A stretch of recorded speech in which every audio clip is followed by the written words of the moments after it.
आज के बाद किसी भी स्कूल कॉलेज के बाहर मलाला यूसुफजई की तस्वीर देखो और ऊपर लिखा हुआ है कौम की बेटी, तो उसको हटा दो और ऊपर डॉक्टर आफिया सिद्दीकी की तस्वीर लगा के बोलो ये कौम की बेटी है।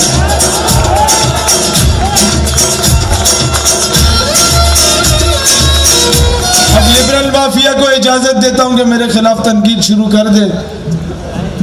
जहां पर डॉक्टर अब्दुल सलाम की तस्वीर देखो या शाह अहमद नूरानी की तस्वीर लगाओ या डॉक्टर अब्दुल कदीर खान की तस्वीर लगाओ।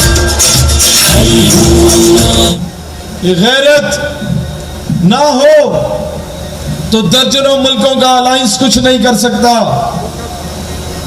गैरत हो तो 313 काफी होते हैं। गैरत ना हो तो हुकूमत और अपोजिशन मिलके कुछ नहीं कर सकते, और गैरत हो तो व्हील चेयर वाला बाबा काफी होता है। तो ये मिलके कुछ नहीं कर सकते। गैरत हो तो पेशावर हाई कोर्ट में अमल करने वाला एक फैसल खालिद काफी होता है। गैरत ना हो तो सारे मुस्लिम ममालिक के हुक्मरान मिलके कुछ नहीं कर सकते। गैरत हो तो चचनिया का वो जवान काफी होता है।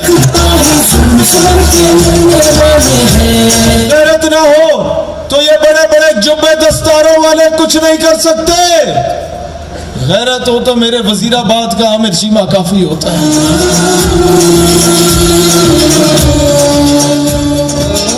गैरत ना हो तो ये बड़े बड़े लोग पाकिस्तान के आइन के मुखालिफत करने वाले को अपना साइंसदान, अपना हीरो बना देते हैं। लेकिन अगर गैरत हो तो मेरे गुजरांवाला का वो जवान काफी होता है जो उसके मुंह पे कालक मला।